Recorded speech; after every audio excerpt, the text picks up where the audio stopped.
नमस्कार। नेपाल टेलिभिजन समाचारमा स्वागत छ। म श्वेता सिन्हा साथमा छु म सुरेन्द्र पौडेल। समाचार सुरु गरौं प्रमुख समाचारबाट। मिटर ब्याज पीडितका समस्या समाधान गर्न मन्त्री परिषदद्वारा आयोग गठन। सुरक्षाका लागि गृह मन्त्री र गृह मन्त्रालय मार्फत हुँदै आएको खर्च कटौती गर्ने निर्णय। वैशाख 10 गते हुने उपनिर्वाचनका लागि उम्मेद्वारको मनोनयन दर्ता सम्पन्न। चुनावका लागि केही दलबीच गठबन्धन, केही दल एक्लै प्रतिस्पर्धामा। प्रधानमन्त्री पुष्पकमल दाहाल प्रचण्ड नेतृत्वको वर्तमान सरकार गठनको 100 दिन पूरा। सामाजिक न्याय, सुशासन र समृद्धिलाई केन्द्रमा राखेर काम भएको सरकारको भनाई। नेपालमा कोरोना ओमिक्रोनको नयाँ भेरिएन्टको संक्रमण फैलिएको पुष्टि। चैतमा कोरोना पुष्टि भएका 24 जनामा गरिएको परीक्षणमा 10 जनामा नयाँ भेरिएन्ट भेटियो। तेल उत्पादक राष्ट्रहरूको संगठन ओपेकद्वारा तेल उत्पादन कटौती गर्ने निर्णय। एसियामा निर्णयको प्रभाव प्रति ब्यारेल $4 मूल्य बढ्यो। र ए डिभिजन लिग फुटबलको चौथो चरणका खेल आजबाट सुरु। पहिलो दिनको खेलमा एपीएफ र सङ्कटा क्लब विजयी।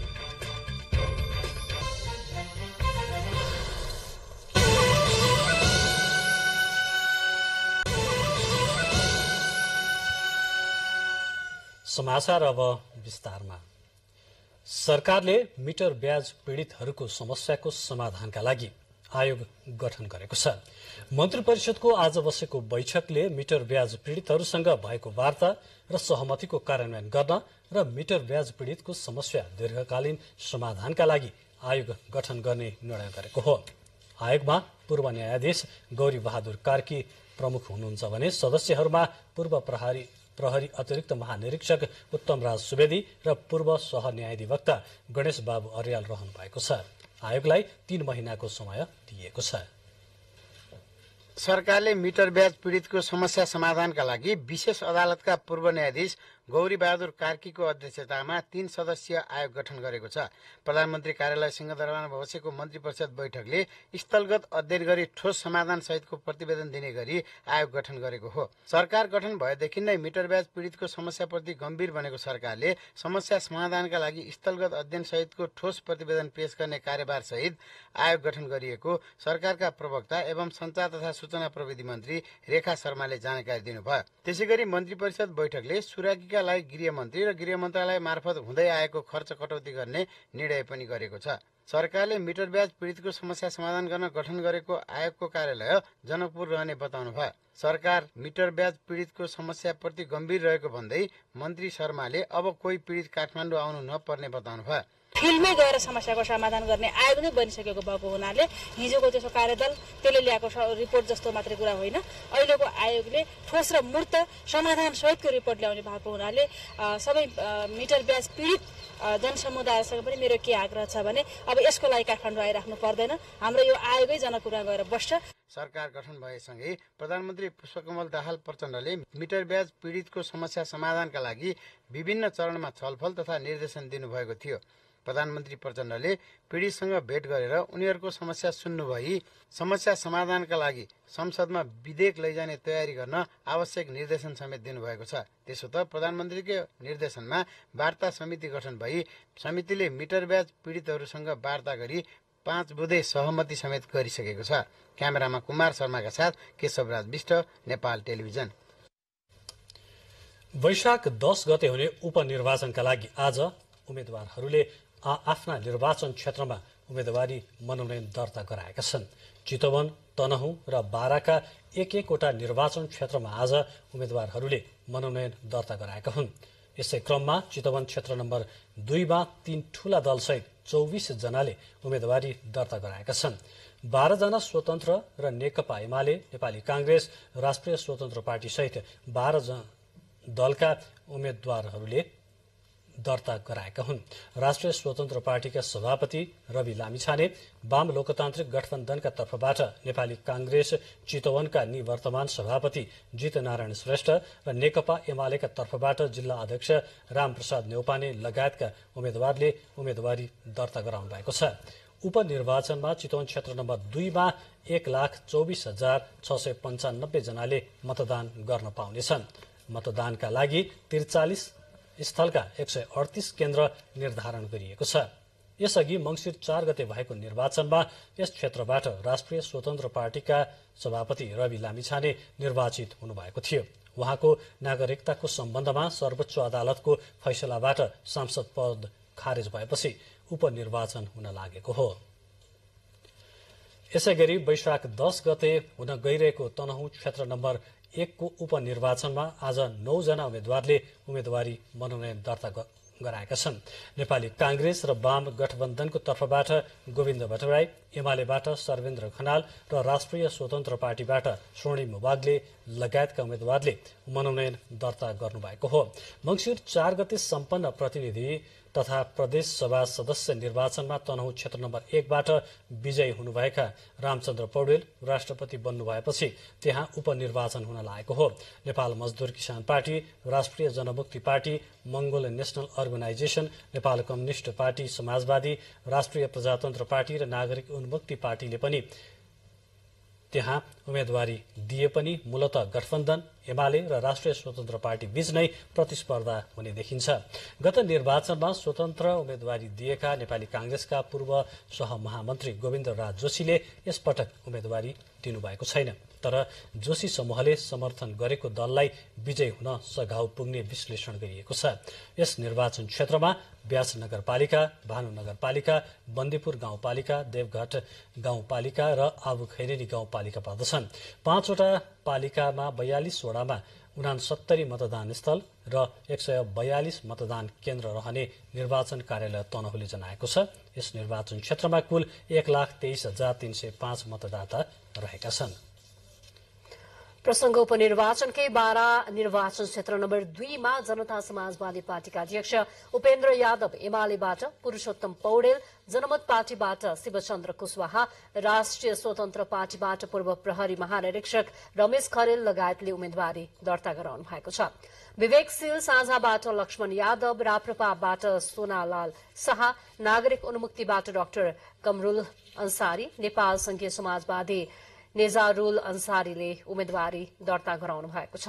त्यसैगरी मंगोल नेशनल संगठनबाट प्रमोद राम, हाम्रो नेपाली पार्टीबाट चन्द्र प्रकाश सुवेदी, मजदूर किसान पार्टीबाट मुक्ति प्रसाद यादव र आम जनता पार्टीबाट अरूण गेवालीले उम्मेदवारी दर्ता गराउनु भएको छ। स्वतन्त्रबाट 21 जनाको उम्मेदवारी परेको छ। 136 मतदान केन्द्र, 82 वटा मतदान स्थल रहेको 12 निर्वाचन क्षेत्र नम्बर 2 मा विगतको भन्दा 287 मतदाता थपिएर 1,05,298 पुगेको छ। यस क्षेत्रमा पचात, रौता र महागढ़ी माई गरी 2 नगरपालिका तथा देवताल, सुवर्ण र करैया माई गरी 3 गाउँपालिका रहेको क्षेत्रमा प्रतिनिधि सभा सदस्य रामसहाय प्रसाद यादव गत चैत 3 मा उपराष्ट्रपतिमा चयन भएपछि यो निर्वाचन क्षेत्र खाली भएको हो। निर्वाचन कार्यतालिका अनुसार 3 ठाउँमा हुने उपनिर्वाचनको लागि आज मनोनयन दर्ता भयो। मनोनयन दर्तासँगै केही दलहरू चुनावका लागि गठबन्धन बनाएका छन् भने केही दलहरू एक्लै प्रतिस्पर्धामा उत्रिएका छन्। निर्वाचन आयोगले रिक्त भएका 3 वटा प्रतिनिधि सभा सदस्यका लागि आगामी वैशाख 10 गते उपनिर्वाचन गर्दैछ। जस अनुसार तनहुँ 1, बारा 2 र चितवन 2 मा प्रतिनिधि सभा सदस्यका लागि उपनिर्वाचन हुन लागेको हो। उपनिर्वाचनका लागि सोमबार दलहरूले उम्मेदवारी दर्ता गराएका छन्।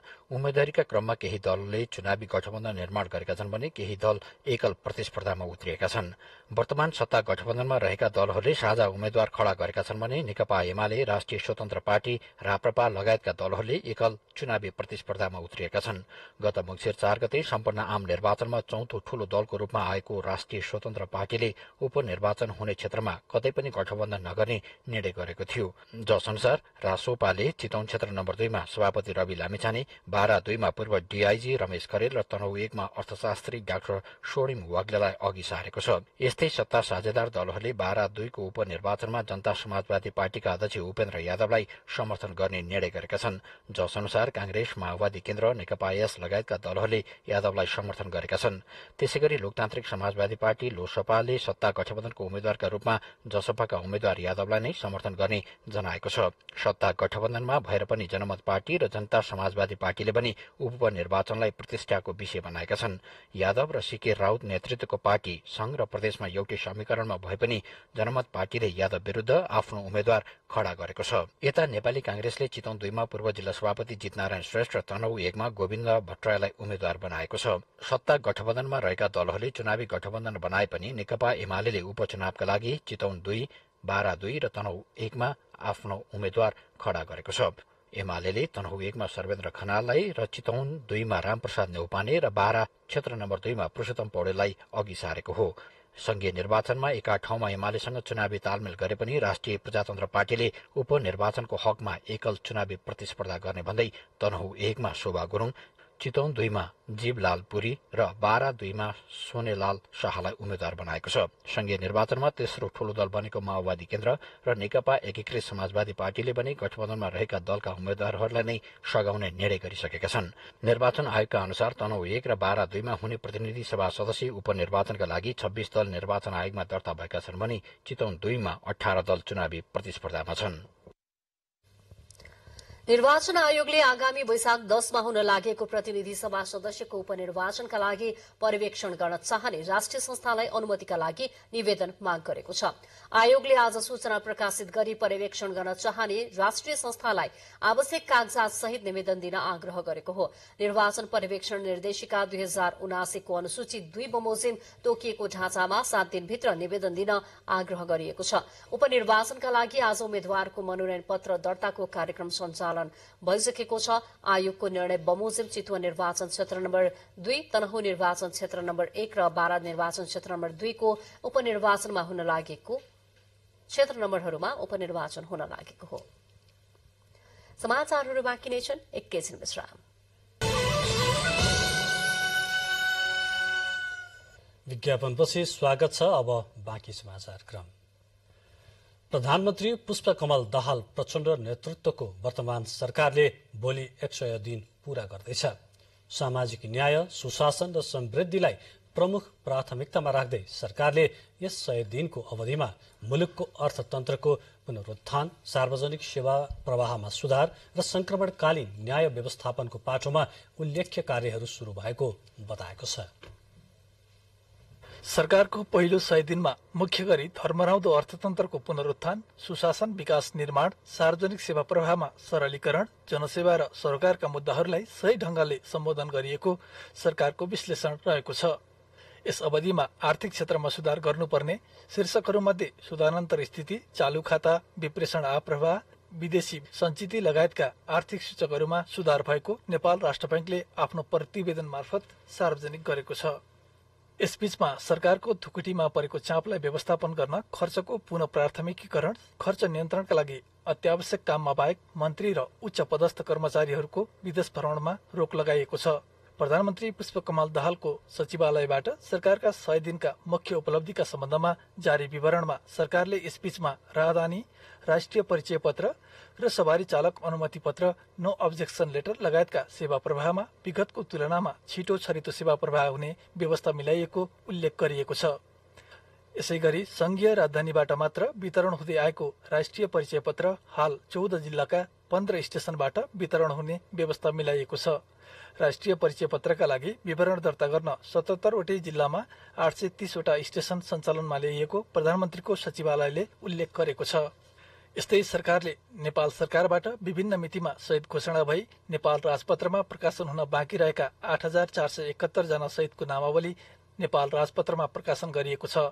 सशस्त्र द्वन्द्वको समयमा बेपत्ता पारिएका व्यक्तिको छानबिन, सत्य निरूपण तथा मेलमिलाप आयोग ऐन 2071 लाई संशोधन गर्न बनेको विधेयक संघीय सदनमा पेश गरिएको विषयलाई पनि महत्वपूर्ण कार्यको रूपमा राखिएको छ। ठेक्का लिएर काम पूरा नगर्ने, बीचमै काम छाड्ने तथा काममा विलम्ब गर्ने निर्माण व्यवसायलाई कालो सूचीमा राखिएको, निर्माण कार्यको गुणस्तरीयता कायम गर्न अनुगमन तथा प्राविधिक परीक्षण लगायतका कार्यहरूलाई तीव्रता दिएको पनि विवरणमा उल्लेख छ। भरतपुर आन्तरिक विमानस्थल, विराटनगर, नेपालगञ्ज विमानस्थलको सुविधा सम्पन्न टर्मिनल भवन निर्माण र विमानस्थल विस्तार कार्य शुरू गरिएको छ। यसबीचमा सामाजिक सुरक्षातर्फ वैदेशिक रोजगारमा रहेका श्रमिक र विदेशमा स्वरोजगारमा रहेका व्यक्तिको योगदानमा आधारित सामाजिक सुरक्षा कार्यक्रम शुरू गरिनेको साथै आउँदो वैशाख 1 गतेबाट स्थानीय तहबाटै श्रम स्वीकृति लिन सक्ने व्यवस्था मिलाइएको छ।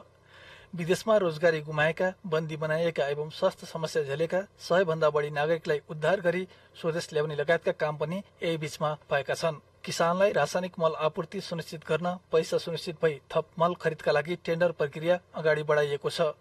आगामी शैक्षिक सत्र शुरू हुनु अगावै विद्यार्थीलाई पाठ्य पुस्तक उपलब्ध गराउने सुनिश्चित हुने गरी व्यवस्था मिलाइएको समेत सचिवालयले जनाएको छ।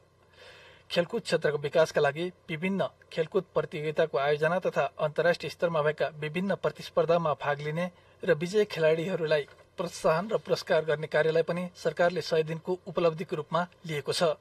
नेपाल र चीन बीचको रसुवा केरुङ नाका द्विपक्षीय व्यापारका लागि खुला गरिएको छ। अन्य नाका पनि वैशाखभित्रै द्विपक्षीय व्यापारका लागि खुला गर्ने तयारी भएको छ। लघुवित्त सम्बन्धीको समस्या समाधानमा पहल लिएको साथै मिटर ब्याजी पीडितको समस्या समाधानका लागि आयोग गठन गर्ने लगायतका कामहरू यसबीचमा भएको प्रधानमन्त्रीको सचिवालयले उल्लेख गरेको छ। यस अवधिमा राजनीतिक समीकरणमा भएको फेरबदलसँगै प्रधानमन्त्री प्रचण्डले दोस्रो पटक विश्वासको मत प्राप्त गर्नुभएको छ।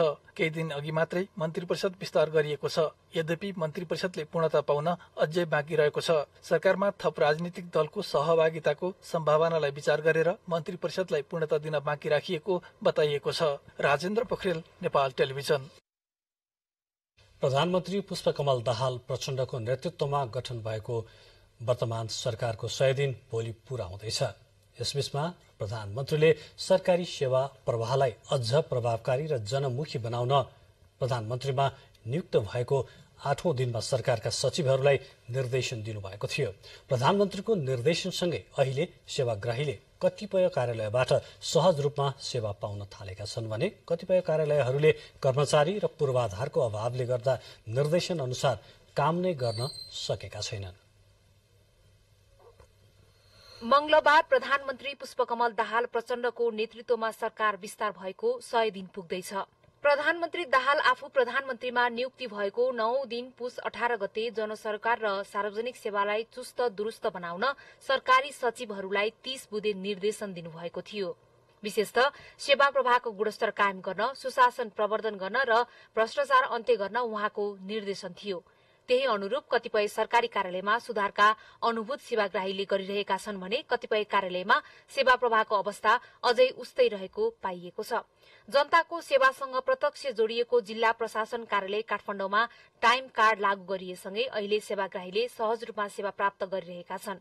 अन्य बेला प्राय भीड़भाड़का बीच सेवा प्रवाह गर्नुपर्ने अवस्था अहिले सुधार भई आधी घण्टामै नागरिकता प्रमाणपत्र वितरण गरिएको छ। टाइम कार्ड सिस्टम लागू गरेर छिटो र छरितो रूपमा सेवा प्रवाह गर्ने प्रयत्न गरिरहेका छौं र त्यो पहिला भन्दा सहज पनि भएको छ, छिटो पनि पाउनु भएको छ। जस्तै नागरिकता 1 घण्टामा नयाँ नागरिकता पाउनु भएको छ। त्यस्तै गरी राहदानी वितरण पनि 15 मिनटभित्रमा उहाँहरूले राहदानी पाउनुहुन्छ। सङ्घ संस्था दर्ताको लागि आधा घण्टाभित्रमा सङ्घ संस्था दर्ता भएका छन्। त्यस्तै गरी विविध प्रकारका सेवाहरू सिफारिसहरू 1 घण्टाभित्र पनि पाउनु भएको छ। यता ललितपुरको एकान्त कुना स्थित यातायात व्यवस्था कार्यालयमा पनि सेवा प्रवाहमा केही हदसम्म सुधार भएको देखिन्छ। प्रधानमन्त्रीको निर्देशनपछि यातायात कार्यालयमा अहिले राजस्व तिर्नका लागि थप काउन्टरको व्यवस्था गरिएको छ। हामीले बिहान लिखितलाई बिहान 7 बजेदेखि सुरु गरेर र नवीकरणलाई बिहान 8 बजेदेखि सुरु गरेर हामीले कुनै मान्छेलाई कन्ट्रोल होस् र मान्छेलाई सहज होस् भनेर हामी गरिरहेका छौँ होइन। त्यो बाहेक चाहिँ अब मान्छेको जुन फ्लोर छ नि 11 बजेदेखि 2 बजेसम्मको फ्लोर चाहिँ हामीले नियन्त्रण गर्न सक्दैन, किनभने त्यो बेलाको टाइम गम्भीर मान्छे उही बेला मात्रै आउँछ कि। यता सेवाग्राहीले भने भीड़ कम भए पनि यातायात कार्यालयले दिने प्राविधिक कार्यमा भने दुःख दिने गरेको गुनासो छ। यो सुधा 4वटा लाइसेन्स मैले रिन्यू गरिसकेँ। अब 5औं चोटि रिन्यू गर्दाखेरि आउँदाखेरि चाहिँ एउटा ढड्डामा एउटा के नम्बर छैन भनेर मेरो चाहिँ ढड्डामा नम्बर छैन भनेर मलाई रिटर्न गर्यो। त्रिपुरेश्वरमा रहेको राहदानी विभागमा देखिएको भीड़ले पनि सेवा प्रवाहमा सुधार भएको संकेत गर्दैन। विभागले केही समय अघि सहज रूपमा सेवा दिइरहेको बताए पनि सेवाग्राहीले भने अझै सहज नभएको प्रतिक्रिया दिएका छन्। अहिले पनि 2 देखि 3 घण्टा समय लाइनमै बस्नुपर्ने बाध्यता रहेको गुनासो गरेका छन्। विद्युतीय भइसक्यो भन्दा पनि यो टोकन सिस्टम चाहिँ लागू नगरेर चाहिँ हामीलाई अप्ठ्यारो भइरहेछ। अहिले चाहिँ अब जस्तै यहाँनिर टाइम लेख्नु भएको छ, 1:30 बजे आउँदाखेरि यहाँ टाइम लेखिसकेपछि त 1:30 बजी त हाम्रो काम हुनुपर्ने हो नि। त्यसैको लागि पनि छुट्टै लाइन बस्दाखेरि चाहिँ अलिक अप्ठ्यारो हुन्छ। सबैजना यसरी कुरेर बस्दाखेरि लामबद्ध रूपमा बस्दाखेरि चाहिँ हामीलाई गाह्रो भइरहेछ। बस्ने ठाउँ पनि छैन, देखिरहनु भएको छ। घाममा टट्टिएर बस्दाखेरि अलिकति चाहिँ व्यवस्थापन राम्रो गरेदेखि चाहिँ हामीले राम्रो हुन्छ। 2 बजेको लाइनको लागि 1:15 बजी हामी आइपुग्यौँ। अब पहिला स्ट्यान्डमा काम भ्याइन्छ कि भन्ने हो, हामी बाहिर कुरेर बसेको। 2 बजेको चाहिँ गेट खोल्छ अरे इमर्जेन्सीको लागि। अलिकति मेरो चाहिँ यो मोबाइलमा एप्स नदेखा भएर अलिक भर्खर आइपुग्यो। अब केही छिनमा हामी टर्छौँ। प्रधानमन्त्री दाहालले शिक्षा, स्वास्थ्य, यातायात जस्ता आधारभूत सेवा, राहदानी, सवारी चालक अनुमति पत्र, राष्ट्रिय परिचय पत्र वितरण तथा मालपोत कर दस्तुर बुझाउने लगायतका सेवा लिन नागरिकले शास्ति बिहोर्नु परेकोले तत्काल समाधानका लागि पहल गर्न निर्देशन दिनुभएको थियो। तर सम्बन्धित कार्यालयहरूमा निर्देशनको कार्यान्वयन प्रभावकारी नहुँदा सरकारी निकायले दिने सेवामा सामान्य सुधार मात्रै आएको देखिन्छ।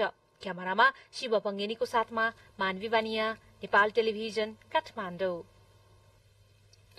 नयाँ शैक्षिक सत्र शुरू हुनु अगावै विद्यार्थीका हातमा पाठ्य पुस्तक पुग्ने गरी पुस्तक छपाई र वितरणको व्यवस्था गर्न प्रधानमन्त्रीले निर्देशन दिनुभएको छ। सोही निर्देशन बमोजिम जनक शिक्षा सामग्री केन्द्र लिमिटेडले पाठ्य पुस्तक छपाई र वितरणको उचित व्यवस्था मिलाउने भएको छ।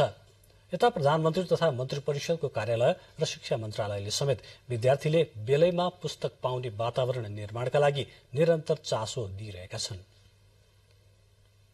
विगतमा विद्यार्थीले भर्ना गरिसक्दा पनि लामो समयसम्म पाठ्य पुस्तक पाउँदैनथे।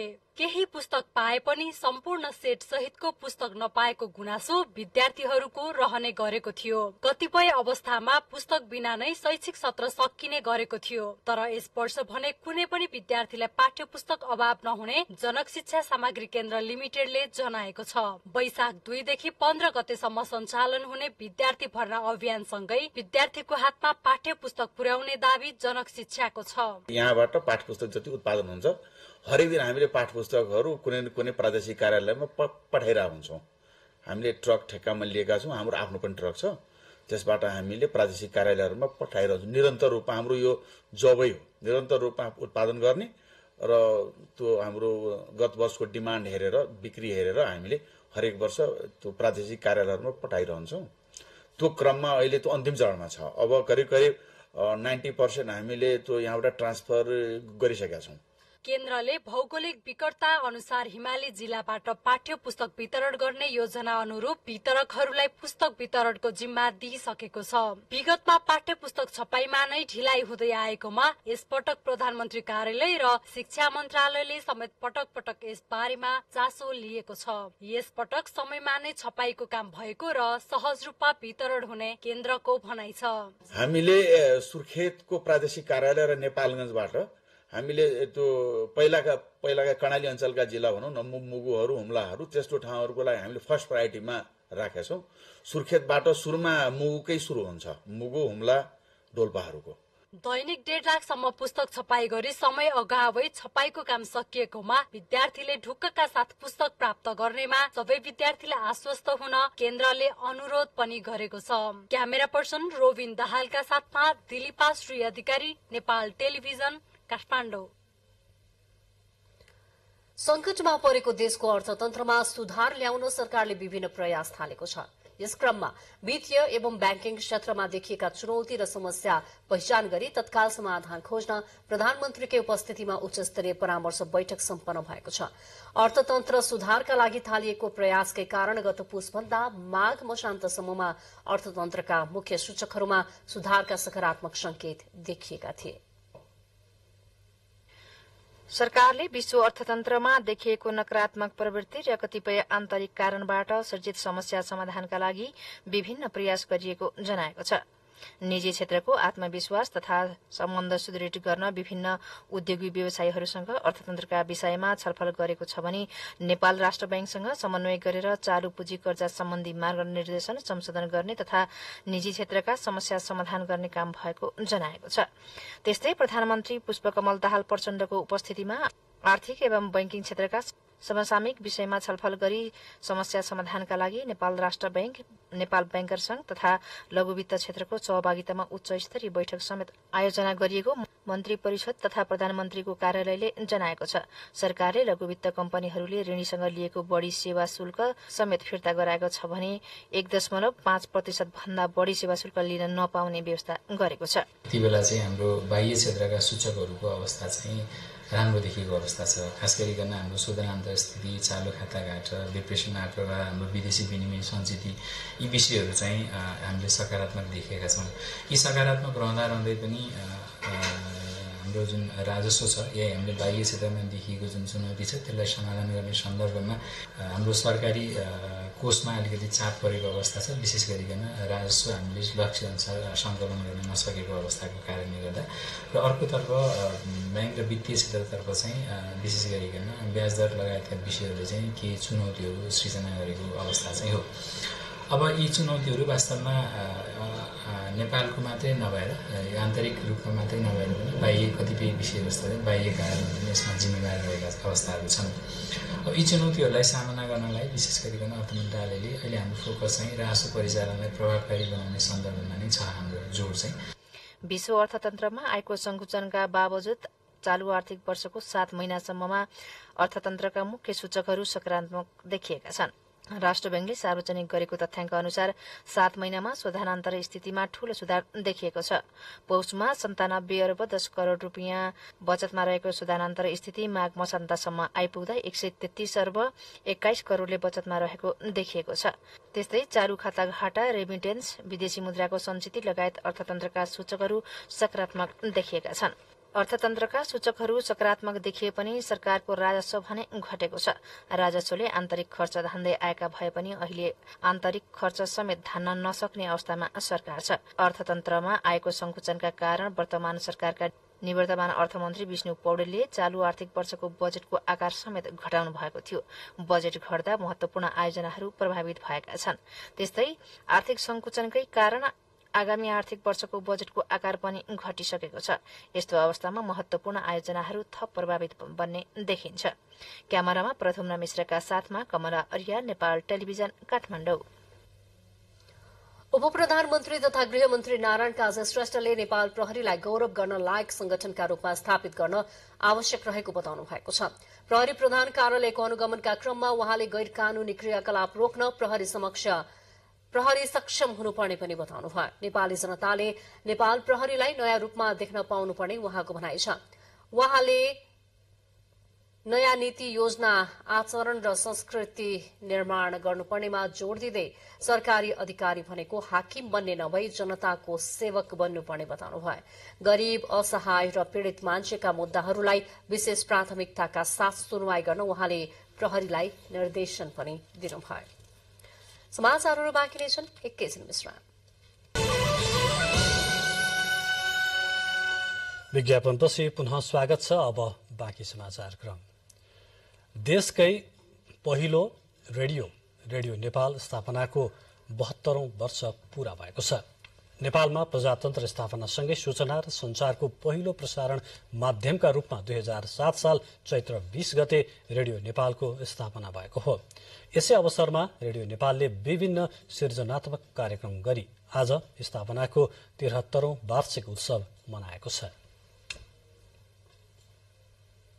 विक्रम सम्वत 2007 साल चैत 20 गते स्थापना भएको रेडियो नेपालले सोमबार 73औं वार्षिक उत्सव मनाएको छ। स्थापनाको 73 वर्ष पुग्दा रेडियो नेपालको प्रसारण आधुनिक प्रविधिमा विश्वव्यापी पनि भएको छ। रेडियो नेपालले हाल 21 भाषामा समाचार र 20 भाषामा कार्यक्रम साथै गीत संगीत र सूचना तथा मनोरञ्जनका कार्यक्रम उत्पादन तथा प्रसारण गरिरहेको छ।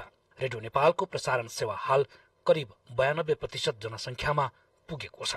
15औं पञ्चवर्षीय योजनासम्ममा रेडियो प्रसारणको पहुँच 100% भूभागमा पुर्याउने नेपाल सरकारको नीति अनुरूप पर्वतको दुर्लङकोट, पाँचथरको सिलौटी डाँडा र दाङको चौपट्टामा एफएम रिले स्टेशन मार्फत प्रसारण आरम्भ गरेको रेडियो नेपालले जनाएको छ। नयाँ स्थापना भएका एफएम रिले स्टेशन सहित रेडियो नेपालका एफएम रिले स्टेशनको संख्या 30 पुगेको छ। वार्षिक उत्सवको अवसरमा आयोजित कार्यक्रममा रेडियो नेपालले यस वर्षको राष्ट्रिय स्रष्टा सम्मानबाट वरिष्ठ गीतकार, गायक तथा संगीतकार माधव श्रेष्ठ मोहित र वरिष्ठ प्रसारक धन लामालाई सम्मान गरेको छ। यसै गरी रेडियो नेपालले प्रत्येक वर्ष आयोजना गर्ने आधुनिक गीत प्रतियोगितामा यस वर्ष आयोजित प्रतियोगितामा ममता गुरुङ प्रथम, मुना ठटाल द्वितीय र सरोज परियार तृतीय हुनुभएको छ। उहाँहरूलाई सोमबार आयोजित कार्यक्रममा पुरस्कार प्रदान गरियो। कार्यक्रममा संचार तथा सूचना प्रविधि मन्त्री रेखा शर्माले आम संचार ऐन, मिडिया काउन्सिल ऐन लगायत आवश्यक कानून विज्ञ र सम्बन्धित निकायको सल्लाह र सुझावका आधारमा तयार गर्ने काम भइरहेको बताउनुभयो। मन्त्री शर्माले रेडियो नेपाल, गोरखापत्र र नेपाल टेलिभिजन संचारका महत्वपूर्ण माध्यम भएको बताउँदै सरकार सार्वजनिक प्रसारण माध्यम विधेयकलाई अगाडि बढाउने तयारीमै रहेको जानकारी पनि दिनुभयो। उहाँले सूचना संचार प्रविधिको दुरुपयोग होइन कि सदुपयोग गर्न सबैलाई आग्रह गर्नुभयो।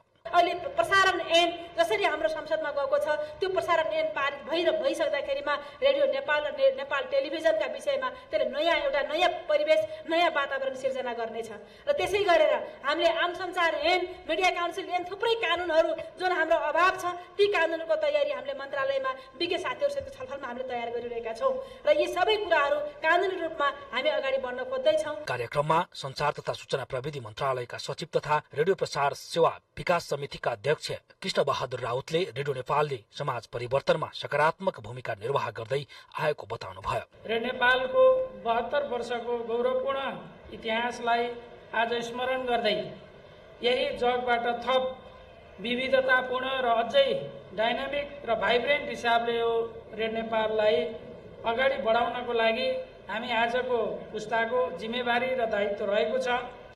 रेडियो नेपालका कार्यकारी निर्देशक बुद्धि बहादुर केसीले रेडियो नेपालले एफएम ब्यान्डमा देशैभरि प्रसारण पहुँच वृद्धि गर्दै लैजाने लक्ष्य लिएको र डिजिटल प्रविधिमा रूपान्तरणका लागि आवश्यक अध्ययन प्रतिवेदन तयार गर्ने कार्य पनि अन्तिम चरणमा पुगेको जानकारी दिनुभयो।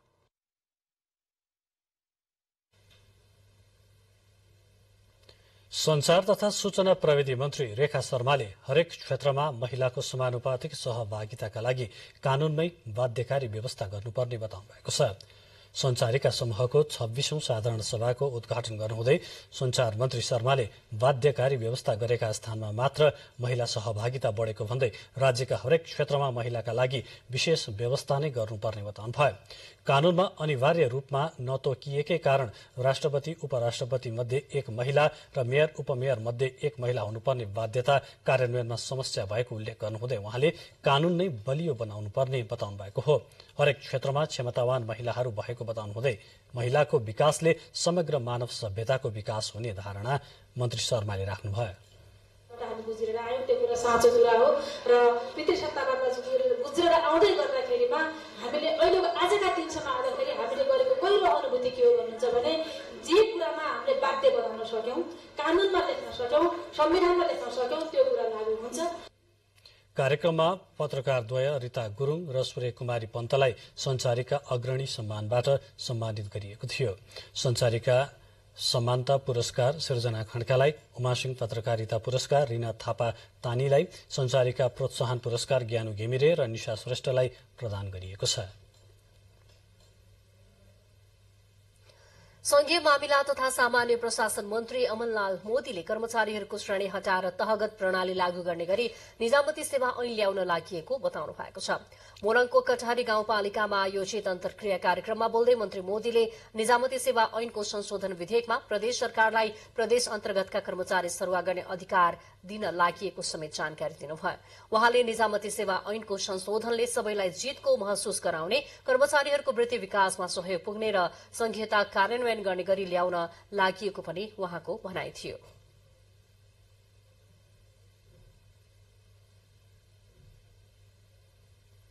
सबै अधिकार चाहिँ प्रदेशमा चाहिँ तपाईलाई प्रदेश स्तरको चाहिँ गाउँपालिका या नगरपालिका या महानगरपालिका सहर दिन सक्ने अधिकार चाहिँ प्रदेश सरकारले दिन खोजिरहेको छ। कटहरी गाउँपालिकाले आयोजना गरेको अन्तर्क्रिया कार्यक्रममा कटहरी गाउँपालिकामा गरिएका विकास निर्माणको अवस्था, पीएलजीएसपी कार्यक्रमको प्रभावकारिता तथा संघीय र प्रदेश सरकारको सहयोगबारे छलफल भएको थियो। सरकारले मिटर ब्याज पीड़ितहरूसँग सहमति गरेको 2 दिनमै पीड़ितहरूको अर्को समूहले आफ्ना मागहरू सरकारले सम्बोधन गर्नुपर्ने भन्दै विरोध शुरू गरेका छन्। देशभरका मिटर ब्याज पीड़ितको अर्को टोली काठमाडौँ आएर विभिन्न माग राख्दै प्रदर्शन गरेका हुन्। देशभरका विभिन्न जिल्लाबाट काठमाडौँमा आएका मिटर ब्याज पीड़ितको दोस्रो टोलीले आफ्ना मागहरूबारे सम्बोधन हुनुपर्ने भन्दै माइतीघर मण्डलामा मिटर ब्याज विरूद्ध प्रदर्शन गरेका छन्। यसअघि शनिबार काठमाडौँ सरकार र मिटर ब्याज पीड़ित बीच समस्या समाधानका लागि उच्चस्तरीय आयोग गठन गर्ने लगायतका 5 बुँदे सहमति भएको थियो। सरकारसँगको सहमति फितलो रहेको भन्दै उनीहरूले विरोध नरोक्ने चेतावनी समेत दिएका छन्।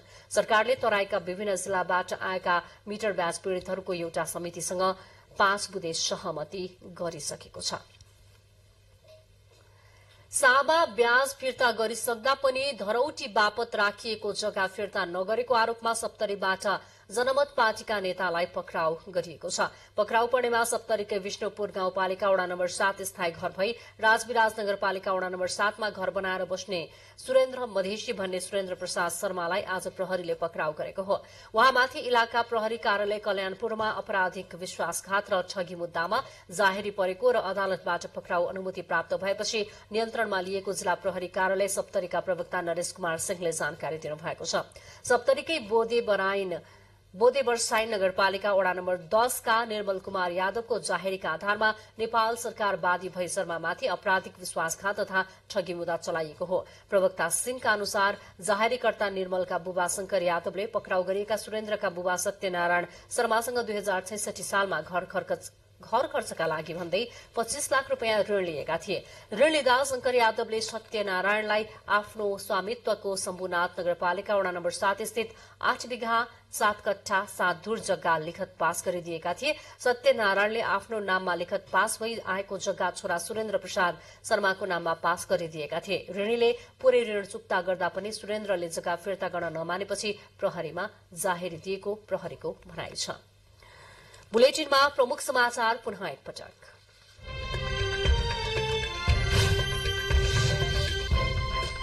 मिटर ब्याज पीड़ितका समस्या समाधान गर्न मन्त्री परिषदद्वारा आयोग गठन। सुराकीका लागि गृहमन्त्री र गृह मन्त्रालय मार्फत हुँदै आएको खर्च कटौती गर्ने निर्णय। वैशाख 10 गते हुने उपनिर्वाचनका लागि उम्मेद्वारको मनोनयन दर्ता सम्पन्न। चुनावका लागि केही दलबीच गठबन्धन, केही दल एक्लै प्रतिस्पर्धामा। प्रधानमन्त्री पुष्पकमल दाहाल प्रचण्ड नेतृत्वको वर्तमान सरकार गठनको 100 दिन पूरा। सामाजिक न्याय, सुशासन र समृद्धिलाई केन्द्रमा राखेर काम भएको सरकारको भनाइ। नेपालमा कोरोनाको ओमिक्रोनको नयाँ भेरिएन्टको संक्रमण फैलिएको पुष्टि। चैतमा कोरोना पुष्टि भएका 24 जनामा गरिएको परीक्षणमा 10 जनामा नयाँ भेरिएन्ट भेटियो। तेल उत्पादक राष्ट्रहरूको संगठन ओपेकद्वारा तेल उत्पादन कटौती गर्ने निर्णय। एसियामा निर्णयको प्रभाव, प्रति ब्यारल $4 मूल्य बढ्यो। र ए डिभिजन लीग फुटबलको 6औं चरणका खेल आजबाट शुरू। पहिलो दिनको खेलमा एपीएफ र सङ्कटाप विजय।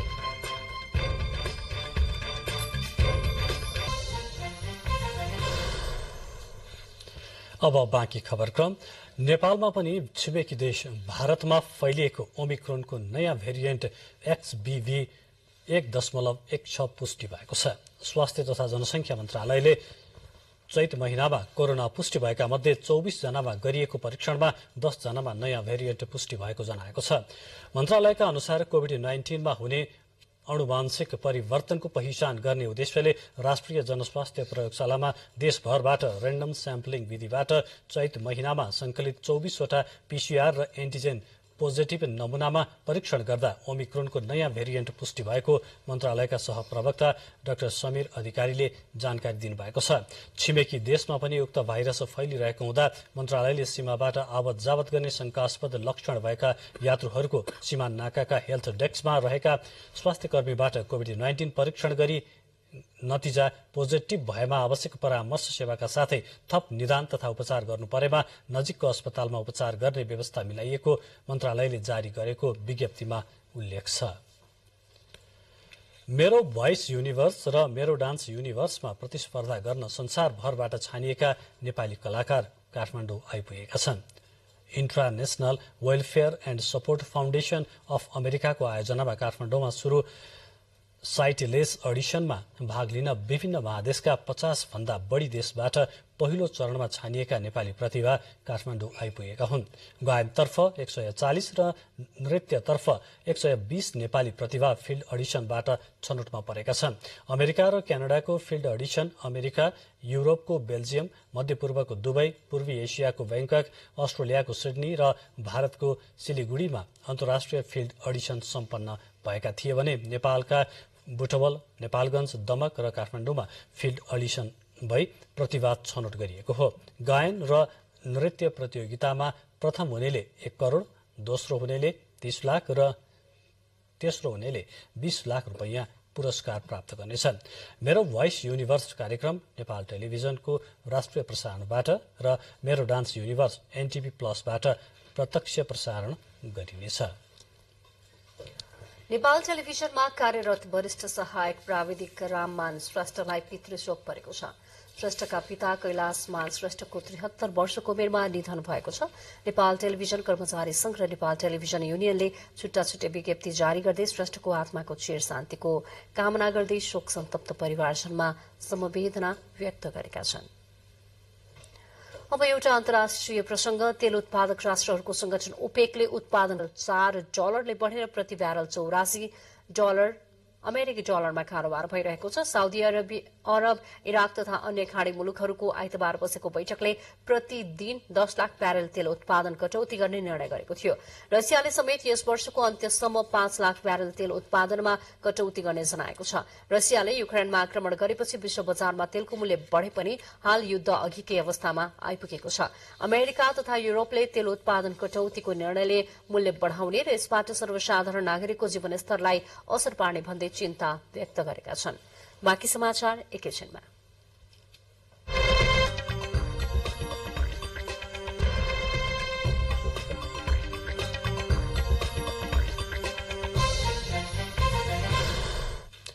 बाँकी समाचारको सुरुमा आर्थिक समाचार। उप प्रधानमन्त्री एवं गृहमन्त्री नारायण काजी श्रेष्ठले सीमा क्षेत्रमा देखिएका अवैध गतिविधि रोक्न निर्मम ढंगले अघि बढ्ने बताउनु भएको छ। आज सिंहदरबारमा बसेको केन्द्रीय राजस्व चुहावटे नियन्त्रण समितिको बैठकमा उप प्रधानमन्त्री श्रेष्ठले सीमा क्षेत्रमा देखिएको अवैध गतिविधि रोक्नका लागि सरकार निर्मम ढंगले अघि बढ्ने र कुनै दबाव बिना काम गर्न निर्देशन दिनुभयो। अवैध गतिविधि रोक्न सबैले आफ्नो ठाउँबाट योगदान गर्न जरुरी रहेको र गृह मन्त्रालयको सबै संयन्त्रलाई परिचालन गरिने उहाँले बताउनुभयो। आफ्नो स्वार्थका कारणले गर्दाखेरि आफ्नो जिम्मेवारीबाट विचलित नहुनु।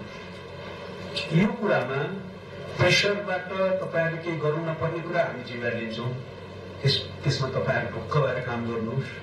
आफ्नो स्वार्थबाट विचलित हुनुभयो भने तपाईहरु कारबाहीमा पर्ने हुन्छ। हामी सबै भन्ने कोणबाट तपाईहरुले तल निर्देशन गर्नुहोस्। आफूलाई त्यो ढंगले तयारी गर्नुहोस् र बोल्दै जानुहोस्।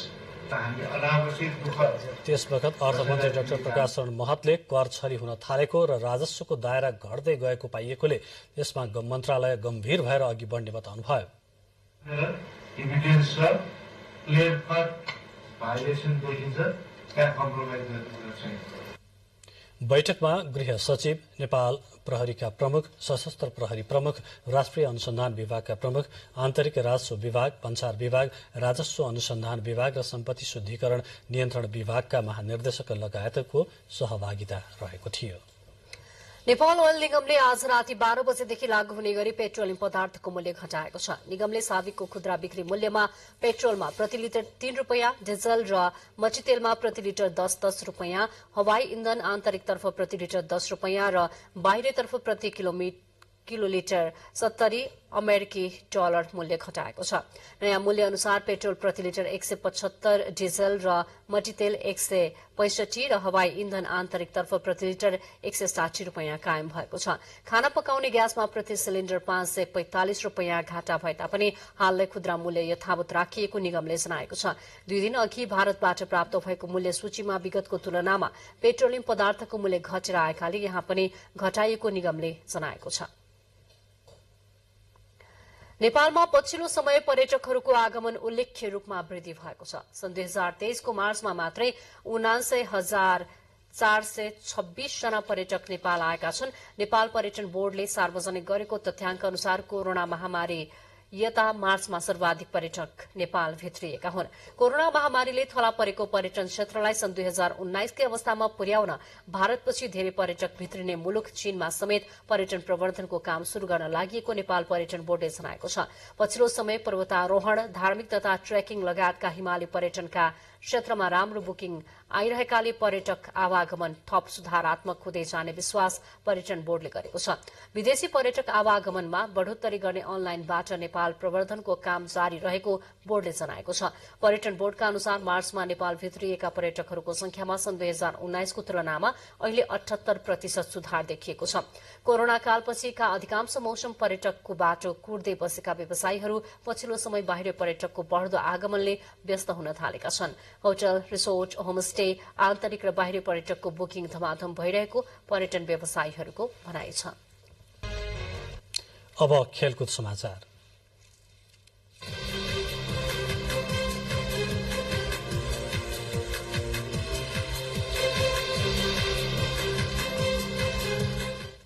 शहीद स्मारक ए डिभिजन लीग फुटबल प्रतियोगिता अन्तर्गत 6औं चरणका खेलहरू आजबाट शुरू भएको छ। 6औं चरणको पहिलो दिन आज 2वटा खेलहरू सम्पन्न भए, जसमा विभागीय टोली एपीएफ र संगठा क्लबले आफ्नो समूहका खेलमा जित दर्ता गर्न सफल भए। च्यासल मैदानमा भएको खेलमा अर्को विभागीय टोली नेपाल पुलिस क्लबलाई 2-0 गोल अन्तरले हराउँदै एपीएफले तेस्रो जित निकालेको हो। एपीएफको जितमा हरि कार्की र सबिन गुरुङले 1-1 गोल गरे। जितसँगै 6 खेलमा 10 अंक जोडेको एपीएफ 5औं स्थानमा उक्लिएको छ। यसैगरी दशरथ रंगशालामा भएको अर्को खेलमा एफसी खुमलटारलाई 1-0 गोल अन्तरले हराउँदै संकटा विजयी भयो। संकटाको जितमा जुनियर ओनगुयनले निर्णायक गोल गरे। यो जितसँगै 6 खेलमा 9 अंक जोडेको संकटा 6औं स्थानमा उक्लिएको छ।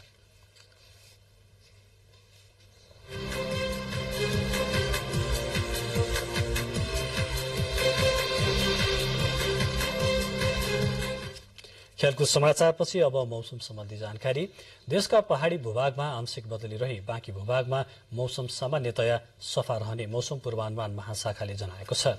कोशी प्रदेश, गण्डकी प्रदेश र कर्णाली प्रदेशका पहाड़ी भूभागका 1-2 स्थानमा मेघ गर्जन र चट्याङसहित हल्का वर्षाको सम्भावना रहेको पनि महाशाखाको पूर्वानुमान छ।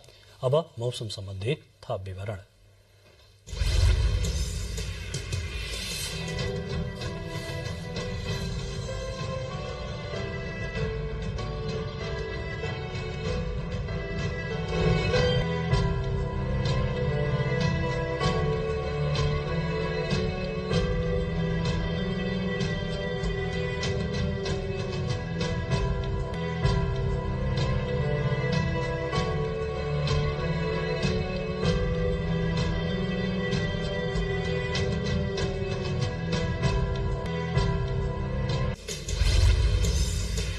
अब अन्त्यमा यस बुलेटिनका प्रमुख समाचार पुनः एकपटक।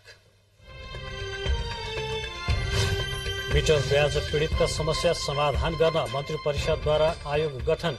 सुराकीका लागि गृहमन्त्री र गृह मन्त्रालय मार्फत हुँदै आएको खर्च कटौती गर्ने निर्णय। वैशाख 10 गते हुने उपनिर्वाचनका लागि उम्मेद्वारको मनोनयन दर्ता सम्पन्न। चुनावका लागि केही दलबीच गठबन्धन, केही दल एक्लै प्रतिस्पर्धामा। प्रधानमन्त्री पुष्पकमल दाहाल प्रचण्ड नेतृत्वको वर्तमान सरकार गठनको 100 दिन पूरा हुँदै सामाजिक न्याय, सुशासन र समृद्धिलाई केन्द्रमा राखेर काम भएको सरकारको भनाई। नेपालमा कोरोना ओमिक्रोनको नयाँ भेरिएन्टको संक्रमण फैलिएको पुष्टि। चैतमा कोरोना पुष्टि भएका 24 जनामा गरिएको परीक्षणमा 10 जनामा नयाँ भेरिएन्ट भेटियो। तेल उत्पादक राष्ट्रहरूको संगठन ओपेकद्वारा तेल उत्पादन कटौती गर्ने निर्णय। एसियामा निर्णयको प्रभाव, प्रति ब्यारेल $4 मूल्य बढ्यो।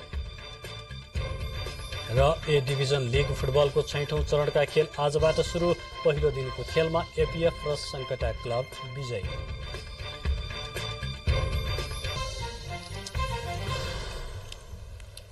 हवस् त समाचारको सिलसिला अहिलेलाई यति नै।